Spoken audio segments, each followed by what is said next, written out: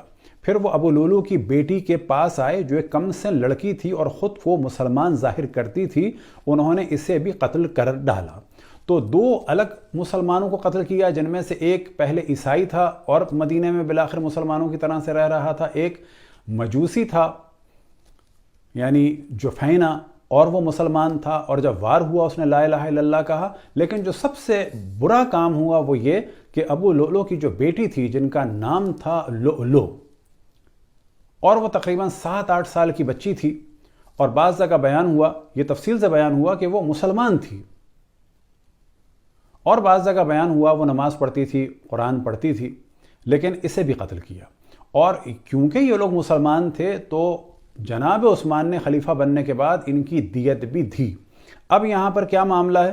وہ یہ کہہ رہے تھے اللہ کی قسم اب میں مدینہ منورہ میں موجود ہر قیدی کو، اب یہاں پر کہہ دیا غیر مسلم، جبکہ مدینہ میں غیر مسلم نہیں تھے، ہر قیدی سے کیا مراد کہ جو لوگ اسیری کی زندگی گزار رہے تھے قتل کر دوں گا۔ انہوں نے اشارے کے طور پر کچھ مہاجرین کا ذکر کیا کہ ان کے قیدیوں کو بھی قتل کر دوں گا، تو مہاجرین نے انہیں یہ مشورہ دیا کہ اسے قتل کر دو۔ اب یہاں پر کیا ہوا کہ جب عبید اللہ ابن عمر نے کئی لوگوں کو قتل کیا تو جب خلیفہ سوم خلیفہ بنے تو یہاں پر یہ ایشو اٹھا کہ اب کیا کیا جائے، تو اکثر لوگوں نے کہا کہ عبید اللہ ابن عمر نے کیونکہ مسلمانوں کو قتل کیا ہے، خصوصاً ایک معصوم بچی کو قتل کیا ہے، تو اب اس کو بھی سزا کے طور پہ قتل کر دیا جائے۔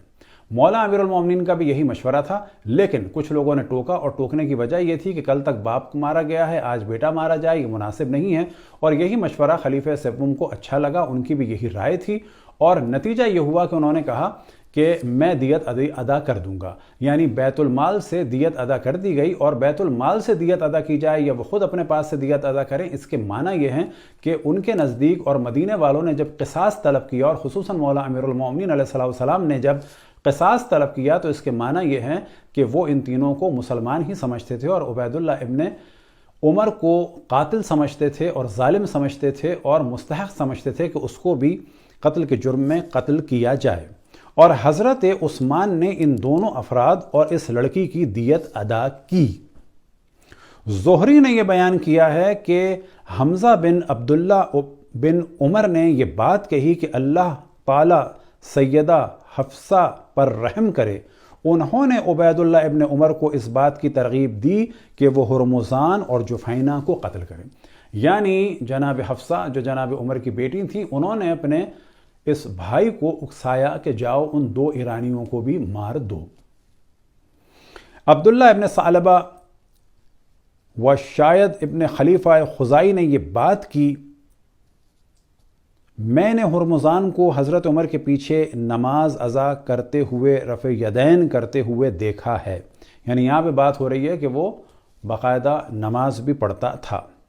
معمر یہ بات نقل کرتے ہیں کہ زہری کے علاوہ راویوں نے یہ بات نقل کی کہ حضرت عثمان نے کہا کہ میں ہرمزان، جفینہ اور اس لڑکی یعنی لؤلؤ، ابو لؤلؤ کی جو کنیت تھی وہ اس بیٹی کی وجہ سے تھی، اور اس لڑکی کا ولی ہوں اور میں ان کی دیت ادا کرتا ہوں۔ ولی کس معنی میں؟ یعنی میں اس وقت حاکم ہوں اور میں اپنے پاس سے دیت ادا کروں گا۔ اب یہاں پر بھی آپ دیکھیں کہ بیت المال سے کیوں دیت دی جا رہی ہے، جبکہ ایک آدمی قاتل ہے، اس سے یا قصاص لیا جائے یا اس سے اس کا مال لیا جائے۔ اب آپ کے سامنے ہے تاریخ طبری جلد نمبر 3، اور یہاں پر بھی خلیفہ دوم کی شہادت کا ذکر ہے، اور وہی والا موضوع ہے۔ اے امیر المومنین، آپ مغیرہ بن شعبہ سے میری سفارش کر دیں کیونکہ مجھ پر بہت بڑا خراج لگایا ہوا ہے۔ آپ نے پوچھا کتنا خراج ہے؟ وہ بولا روزانہ 2 درہم۔ آپ نے پوچھا تمہارا کیا پیشہ ہے؟ پوری یہ والی گفتگو ہے، بعد میں چکی والا موضوع آیا۔ اب یہاں پر موضوع ہے کعب کی پیشن گوئی، کہ جو خود ایک یہودی رہبائے ہے وہ بتا رہا ہے کہ آپ 2-3 دن میں مارے جائیں گے، اور یہ تورات میں لکھا ہے۔ اتنی بات واضح ہے کہ ایسا تو کوئی موضوع تورات میں لکھا نہیں ہے، تو یہاں سے پتہ چلتا ہے کہ اپنے ہی کچھ لوگ شامل تھے اس میں۔ اب یہاں پر موضوع ہے کہ عبید اللہ ابن عمر کی طلبی۔ پھر حضرت عثمان مسجد نبوی کے گوشے میں بیٹھ گئے اور وہاں عبید اللہ ابن عمر کو بلوایا۔ وہ حضرت سعد ابن ابی وقاص کے گھر میں مقید تھا، یعنی قید کر دیا گیا تھا، کیونکہ جب عبید اللہ ابن عمر نے اپنے والد کا انتقام لینے کے لیے جفینہ اور ہرمزان اور بنت ابی لؤلؤ یعنی ابو لؤلؤ کی بیٹی کو مار ڈالا، تو حضرت سعد رضی اللہ نے ان کے ہاتھ سے تلوار چھین لی، ورنہ وہ عبید اللہ سے یہ کہہ رہے تھے بے خدا میں ان سب افراد کو قتل کر دوں گا جو میرے والد کے خون میں شریک تھے۔ ان کا اشارہ بعض مہاجرین و انصار کی جانب بھی تھا۔ تو یہاں سے پتہ چلا کہ بعض مہاجر اور انصار یعنی خود اصحاب اور مسلمان شامل تھے جناب عمر کے قتل میں بقول اب عبید اللہ ابن عمر کے، کہ وہ یہ کہہ رہا ہے کہ بعض مہاجر اور انصار کو بھی میں قتل کروں گا۔ گھر میں مقید، حضرت سعد نے ان کے ہاتھ سے تلوار چھین لی اور ان کے بال پکڑ کر انہیں زمین پر گرا دیا، اور اس کے بعد انہیں اپنے گھر میں بند کر دیا۔ وہ وہاں مقید رہے یہاں تک کہ حضرت عثمان نے بیعت خلافت کے بعد انہیں رہا کر دیا اور اپنے پاس بلوایا۔ اور بلوانے کے بعد کیا ہوا؟ عبید اللہ کے بارے میں مشورہ۔ حضرت عثمان نے مہاجرین و انصار کی ایک جماعت سے فرمایا، تم مجھے اس شخص کے بارے میں مشورہ دو جس نے اسلام میں ان اشخاص کو قتل کر کے رخنہ ڈال دیا، یعنی اسلام میں ایک رخنہ ڈالا بقول خلیفہ سوم کے ان افراد کو قتل کر کے، یعنی یہ افراد کافر نہیں تھے، مسلمان تھے، خصوصاً ابو لؤلؤ کی بیٹی کہ جن کا نام تھا لؤلؤ۔ حضرت علی نے فرمایا، میری رائے یہ ہے کہ آپ اسے قتل کر دیں۔ مہاجرین میں سے کسی نے کہا، کل حضرت عمر رضی اللہ شہید کیے گئے اور آج ان کے فرزند کو قتل کر دیا جا رہا ہے۔ اور یہ مشورہ کس کا تھا؟ عمرو عاص کا۔ اور یہاں سے اس نے خلیفہ سوم کی رائے کو بدلا، اور بدلنے کے بعد کیا ہوا؟ تو یہاں پر وہ کہتے ہیں، یعنی جناب عثمان، میں مسلمانوں کا ولی ہوں، میں نے اس قتل کے لیے دیت مقرر کی ہے جسے میں اپنے مال سے ادا کروں گا۔ کہ بالآخر اصل موضوع یہ ہے کہ وہ مسلمان تھے۔ اور اس کے بعد اب 273 میں بھی یہی موضوع ہے کہ جب ہرمزان کو مارا تو وہ لا الہ الا اللہ پڑھ رہا تھا۔ میرات الزمان فی تاریخ الاعیان میں بھی یہی موضوع ہے کہ عبید اللہ ابن عمر گیا اور جانے کے بعد ابو لؤلؤ کی ایک کم سن بیٹی کو قتل کر دیا جو اسلام کا دعویٰ کرتی تھی، یعنی مسلمان تھی۔ اب انصاب الاشراف جلد نمبر 7 میں بھی یہی موضوع ہے کہ عبید اللہ ابن عمر نے ابو لؤلؤ کی بیٹی کہ جو بہت کم سن تھی اور کیا تھی، تدعی الاسلام، وہ اسلام پر تھی اور اسلام کا دعویٰ کرتی تھی۔ شرح معانی الآثار جلد نمبر 3 اور صفحہ نمبر 194 میں بھی یہی موضوع ہے کہ ابو لؤلؤ کی بیٹی جو ایک کم سن تھی اور کیا تھی، وہ اسلام کا دعویٰ کرتی تھی۔ اب آپ کے سامنے کتاب تاریخ اسلام اور جلد نمبر 3، اور یہاں سے یہ موضوع آتا ہے کہ جب قتل کر دیا ہرمزان کو اور جفینہ کو اور ابو لؤلؤ کی بیٹی کے جس کا نام تھا لؤلؤ، تو جب یہ والا معاملہ ہوا اور فلما بویا عثمان ہم بقتلہ، کہ جب جناب عثمان کی بیعت ہو گئی تو پہلے تو انہوں نے اس کے قتل کا ارادہ کیا، ثم عفا عنہ، پھر بعد میں معاف کر دیا۔ وَكَانَ قَدْ أَشَارَ عَلِيٌّ عَلَى عثمان بقتلہ، کہ مولا امیر المومنین جو ہے وہ کہتے تھے جناب عثمان سے کہ اسے قتل کر دیا جائے۔ فلما بویع، جب بیعت کی گئی مولا امیر المومنین کی تو کیا ہوا؟ ذهب عبید اللہ حاربا منہ الی الشام، تو پھر عبید اللہ بھاگ کے شام چلا گیا، اور یہ عبداللہ ابن عمر پھر معاویہ کے پاس رہا یہاں تک کہ یہ جنگ میں مولا امیر المومنین کے مقابلے میں آیا اور صفین میں مارا گیا۔ وَيُقَالُ قَتَلَهُ عمار ابن یاسر وقیل رجل من حمدان، کہ کہا جاتا ہے کہ عمار یاسر نے یا حمدان کے کسی ایک فرد نے قتل کیا۔ اور اسی کتاب میں ایک موضوع آتا ہے اور وہ یہ ہے کہ اس کی ماں کا نام تھا ام کلثوم الخزاعیہ۔ تو جناب عمر کی کئی بیویاں تھیں کہ جن کے نام تھے ام کلثوم، اور یہ جو کنفیوژن ہے اس کا ایک سبب یہ بھی ہے، اور یہاں سے یہ موضوع دوبارہ آگے ڈسکس کرتے ہیں کہ جو اسی کے بالکل نیچے بیان ہوا ہے کہ بعد میں یہ بھاگا معاویہ کے پاس اور اس کے بعد صفین میں مارا گیا۔ تحفۃ اللطیفیہ فی تاریخ مدینۃ الشریفہ جلد نمبر 2 میں یہی والا موضوع ہے کہ اس کی ماں کا نام ام کلثوم تھا، اور جو بیٹی تھی حارثہ بنت وہب الخزاعی کی، کہ اس نے قتل کیا لؤلؤ کو اور بعد میں یہ بھاگ کے معاویہ کے پاس چلا گیا۔ اب آپ کے سامنے کتاب ہے الخلفاء الراشدون من تاریخ الاسلام، حافظ المؤرخ محمد بن احمد بن عثمان الذہبی کی، اور یہاں پر بھی یہی موضوع ہے کہ ابو لؤلؤ کی بیٹی کو عبید اللہ ابن عمر نے قتل کیا اور بعد میں معاویہ کے پاس یہ شام بھاگ گیا اور اس کے بعد مولا امیر المومنین کے مقابلے میں آیا اور صفین میں مارا گیا۔ اور یہاں سے یہ بات واضح ہو گئی کہ ابو الولو کو مدینہ ہی میں قتل کر دیا تھا یا خودکشی کر لی تھی، اور ساتھ میں چند اور مسلمانوں کو مارا تھا، اور ابو الولو کی بیٹی مسلمان تھی، اسے بھی قتل کر دیا گیا تھا۔ اب جب وہاں قتل کیا ہے تو ان کی قبر بھی وہاں ہونی چاہیے۔ ایران میں جو قبر ہے وہ کسی اور بابا شجاع الدین کی یا ابو الولو کی ہے، اور اس قبر سے کوئی تعلق نہیں ہے۔ لہٰذا یہ جو ایشو بنایا جا رہا ہے کہ شیعوں نے قبر کو محفوظ رکھا ہوا ہے اور اس میں گنبد ہے اور روضہ بنایا ہوا ہے، تو وہ کسی ایک درویش کی ہے۔ خداوند تبارک و تعالیٰ سے دعا ہے کہ تمام مذاہب اور ادیان کو سوچنے سمجھنے اور انسانیت کی خدمت کی توفیق عطا فرمائے۔ وصلی اللہ علی محمد وآلہ الطاہرین۔